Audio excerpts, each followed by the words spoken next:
Twitter is a cesspool for a lot of things, but one of the most divisive is simply arguing about the existence of transgender people. The amount of backlash they get is literally unfathomable in any other circumstance. Considering that less than 1% of the US population is trans, the sheer amount of bills that pass through governments, local or otherwise, limiting what treatment they can get, and the amount of time right-wing weirdos spend talking about them is at the point of being obsessive. In the meantime, people like me and otherwise would simply like to exist peacefully. But why is there such a heated debate about this in the first place? Where did it come from, and what can we do about it?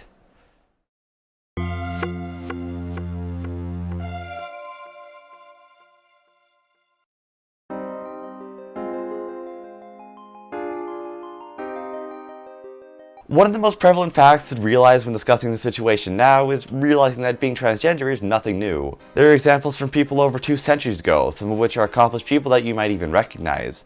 Alan L. Hart is a trans man, radiologist who discovered that X-rays could detect tuberculosis early, and Wendy Carlos was a leading synth musician of the 1970s. Unsurprisingly, it's only recently that we know some of these people were trans, given how the social situation back then wouldn't allow them to be public about it. And it is true that in the 21st century we've seen an influx of transgender people, but it's not necessarily because it's more popular. Yes, social influences will dictate what people are willing to explore about themselves, but the primary reason this is happening is because people are simply more open about it. For example, consider that for many years, people who wrote left-handed were literally forced to become right-handed or face ostracization. However, we realized that being left-handed is simply rare and completely normal, and the practice stopped. Looking at a graph of left-handed people over time, we see that it shot up over 6%. And this isn't necessarily because people magically became left-handed, but because people were more comfortable telling people that they were. It's also unsurprising that countries with stricter social expectations have fewer left-handed people.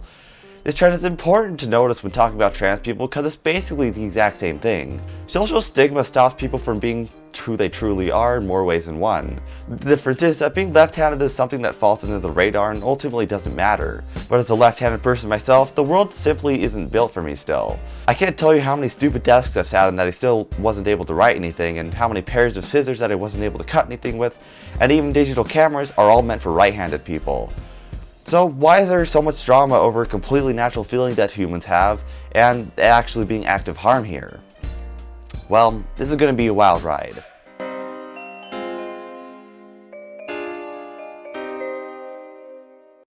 The main correlation about being open about gender identity in communication platforms is the rise of social media.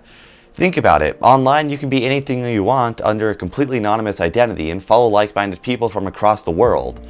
Additionally, this has made it easier to conduct surveys and get more respondents because you're not relying on a janky mail system to gather responses.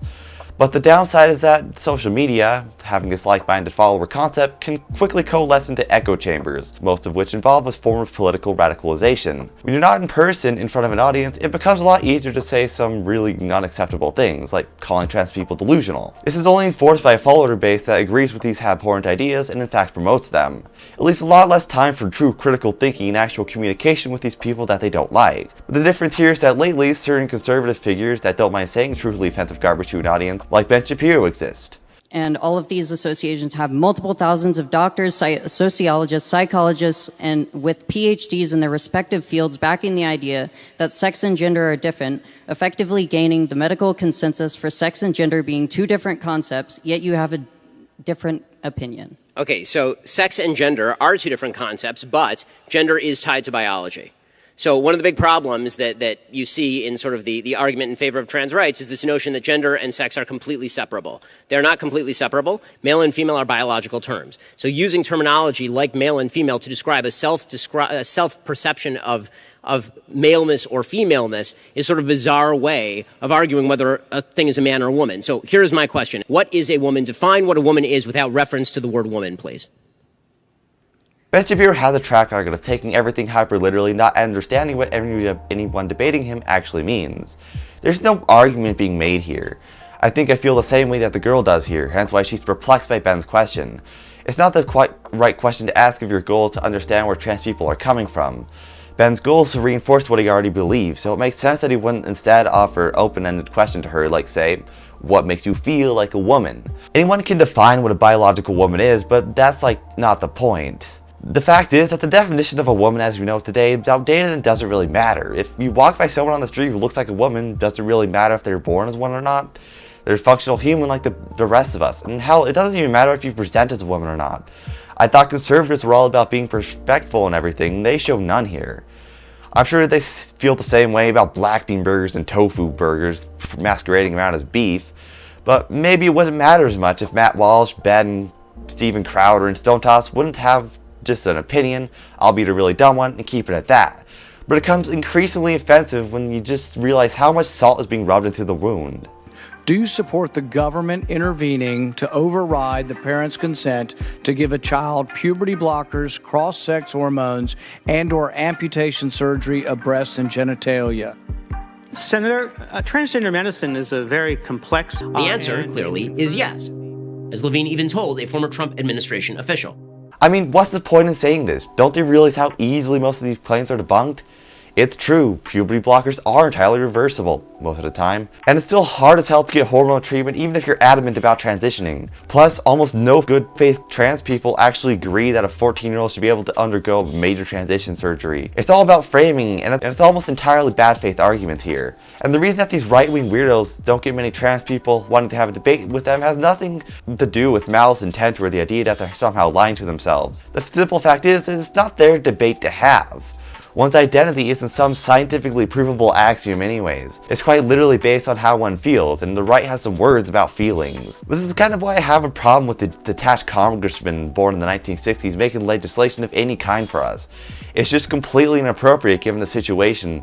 And if the United States was founded on the ability to pursue happiness, then I think there shouldn't be a whole lot stopping from people from pursuing it.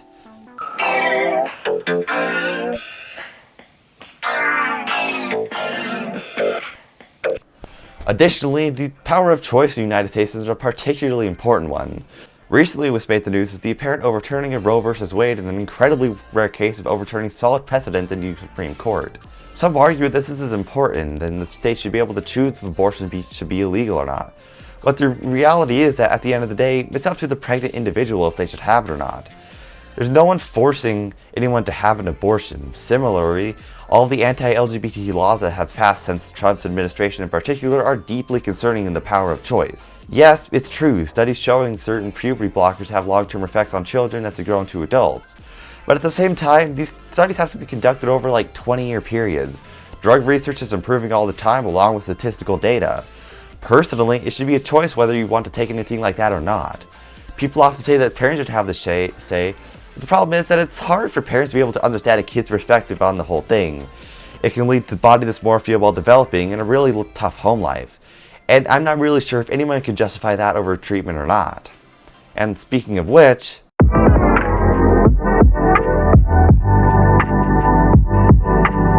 it's an argument as old as time itself. What about the children?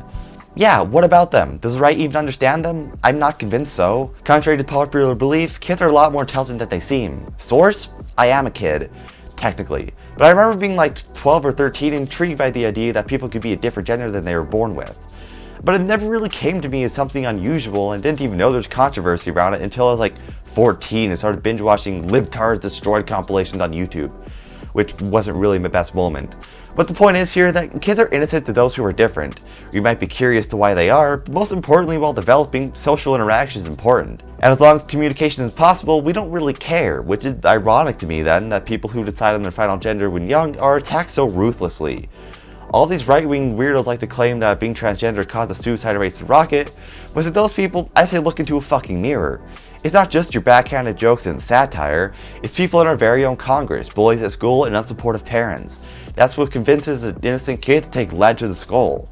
If you're more concerned with the technicalities of gender identity more than a child's well-being, well, you're missing the point entirely, and not helping. Not even half the concepts in the world make complete sense, and similarly, a kid taking his or her own life may not make complete sense if you subscribe to the view that they should have realized that they were crazy for thinking that they should have been a boy when they were born a girl. That's a life, not something to take for granted. Conservatives are so worried about facts not being feelings that they forget feelings exist at all. Mental health is arguably the most important kind of health because someone with poor mental health won't eat enough, sleep rough, and even consider the idea that life isn't worth it anymore. And don't you think that at the end of the day, some reversible puberty blockers are the least that we can do to ensure that they even become an adult at all?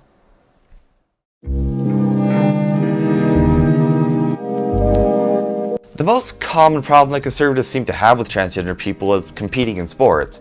The argument goes that especially for transgender women, they're more physically fit than a cis woman because they have a male body, which in some respects is true, but you see, most sports organizations require that transgender women have a certain amount of testosterone and estrogen in the body.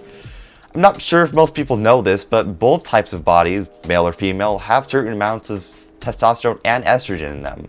The main difference between a man or a woman is the amount of each. A man has more testosterone, a woman has a lot more estrogen. This is why trans people generally seek some sort of hormone replacement therapy, to create a balance of hormones more in line with what a woman or man may have, depending on what said person is transitioning into. This actually does have physical effects on the body too. A trans man may find increased facial hair or testosterone, and a trans woman may have to find leaner muscles in the development of breasts when taking estrogen. Studies back up that trans women have little to no advantage over cisgender women when hormone levels are matched, which is generally required anyways if you're going to compete in high-level sports. It is true that in some instances, transgender women were able to, for example, do more push-ups in a minute than a cisgender woman, but that's not the full story. Joanna Harper, who's researches this issue in particular, knows that trans women typically have disadvantages as well, like recovery time because they have bigger bodies, and acceleration because they're powered by weaker muscles. And even in this clickbait type article by NBC, there are several statements by the researchers that suggest it's relatively realistic for a transgender woman to be able to master cis counterparts. There seems to be more work than is needed in this field of research anyways though, so it's not super conclusive.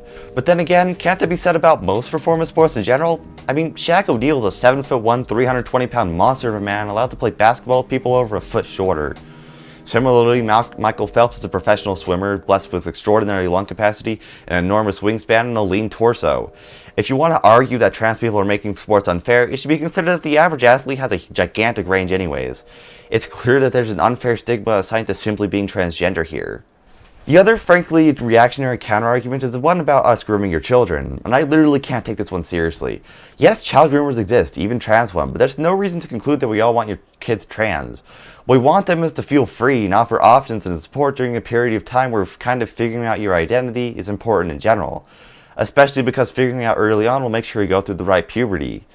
There's an argument to be made about detransitioning, but that clashes with the double-edged sword possibility of only finding out at age like 25 when you're fully developed.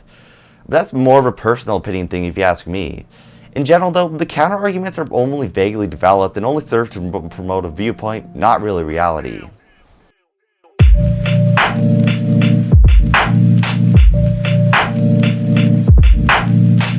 A wise man once said, "Be selective in your battles, for sometimes peace is better than being right." Look, there's no easy answer to solving the problem with right-wing transgender hysteria, and the internet will probably do what it does best and escalate the issue even more and make it more of a problem. But to those watching, I sincerely recommend just stopping interactions with the right. It might be worth continuing if something was actually working, but the truth is that no matter how many debates Ben Shapiro attends or tables ladder with Crowder sets up, they'll never be convinced of anything other than what they already think. And while I don't mean to make this an us versus them situation, because that's generally dumb, sometimes you have to take your losses. I mean, you wouldn't hang out with a manipulative friend, would you? It's sort of the same thing. You've probably been told when young that you have to be the bigger person in times of conflict, and that's what I think we need to do. Having a better character as a community will mean much more than any Twitter argument will. When they go low, we simply go high. And yes, I'm well aware that real action like legislation and awareness need to be done, but as far as what the average person can do, just keep your head high. And there's hope yet for the future.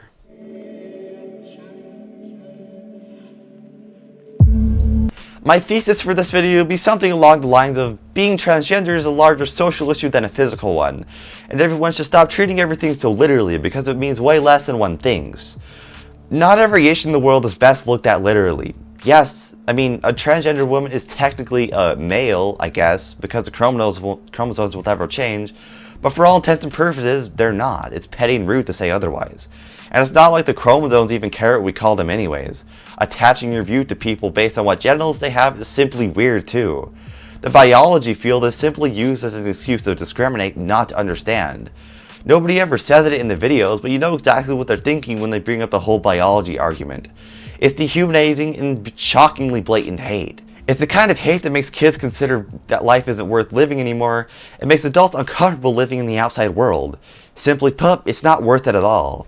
explaining away mental distress as delusion is harmful, hateful, and most importantly, unproductive. Transphobia has absolutely no upside to it and has no place existing in 2022.